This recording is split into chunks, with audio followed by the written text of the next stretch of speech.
নমস্কার ক্রিকেট ভক্তরা। আজকে আইপিএলের ৪৯তম ম্যাচ পাঞ্জাব সুপার কিংস বনাম সানরাইজার্স হায়দ্রাবাদ, যেখানে সানরাইজার্স হায়দ্রাবাদ এবং পাঞ্জাব কিংস মুখোমুখি হচ্ছে। আজকের ম্যাচের গুরুত্বপূর্ণ খবর ও আপডেটগুলি নিচে দেওয়া হলো। চলো আইপিএল ২০২৬-এর টানা ২ ম্যাচ হারের পিছিয়ে পড়া পাঞ্জাব কিংস সানরাইজার্সের বিরুদ্ধে ছন্দে ফিরতে তারা চাইবে। আইপিএল ২০২৬-এর অর্ধেকেরও বেশি সময় ধরে অপরাজিত থাকার পর পাঞ্জাব কিংস টানা ২টি ম্যাচ হেরেছে। এই মৌসুমে নিজেদের দশম ম্যাচ সানরাইজার্স হায়দ্রাবাদের মুখোমুখি হওয়ার আগে সহকারী কোচ ব্র্যাড হ্যাডলি আশা করেছেন যে প্লে অফের পর্বে যাওয়ার জন্য পাঞ্জাব যেন অন্তত প্রয়োজনীয় গতি ফিরে পায়।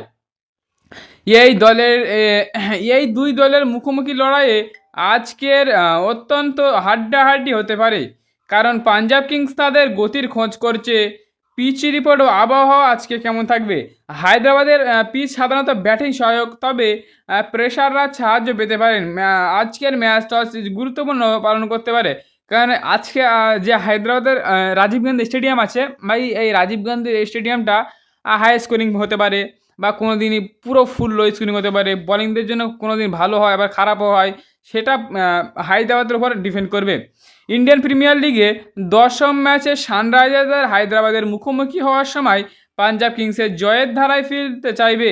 আইপিএল আয়ের আসরে হায়দ্রাবাদ খেলতে গেছে সিএসআইআরের নেতৃত্বাধীন দলটি রাজস্থান রয়্যালস এবং তারপর গুজরাট টাইটান্সের কাছে পরাজিত হয়, যা দলটির জন্য অপরিচিত চিত্রই মনে করিয়ে দেয়।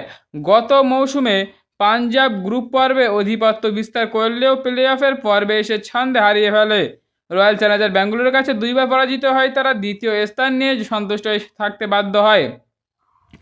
এই বছর তাদের কোচ থেকে বড় চ্যালেঞ্জ হলো খেলার গতি ধরে রাখে তা প্লে অফ পর্যন্ত বজায় রাখা।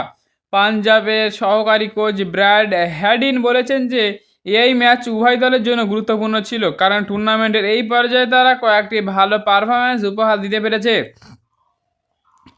এটি উভয় দলের জন্য একটি গুরুত্বপূর্ণ ম্যাচ। টুর্নামেন্টের এই পর্যায়ে আপনি ধারাবাহিকভাবে ভালো খেলতে চাইবেন এবং সেই ভালো ম্যাচগুলোর ধারাবাহিকতার ফলাফলও পেতে চাইবেন। আর আমি জানি আমাদের দিক থেকে আমরা পরপর 2টি ম্যাচ হেরেছি। ম্যাচ পরবর্তী সংবাদ সম্মেলনে হ্যাডিন বলেন, ঘরের মাঠে রাজস্থানের কাছে পুরোপুরি পর্যদুস্ত হলেও গত ম্যাচে গুজরাট টাইটান্সের কাছে শুরুতে পিছিয়ে পড়ার পরও দলটি প্রাণপণ লড়াই করেছিল।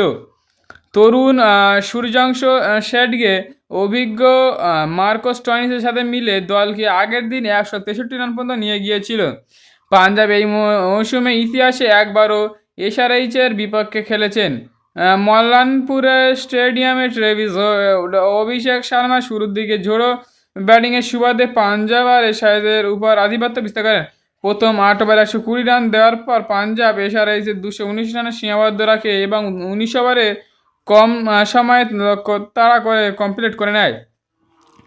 আজকে ম্যাচটা বলতে গেলে ডু অর ডাই টাইপের ম্যাচ হবে, কারণ একদিক থেকে পাঞ্জাব তাদের খেই হারিয়ে ফেলছে এবং হায়দ্রাবাদকেও জিতে টপে যেতে হবে, কারণ পিছন থেকে সিএসকে এবং গুজরাট টাইটান্স পয়েন্ট টেবিলে আরও আগিয়ে আসার চেষ্টা করছে।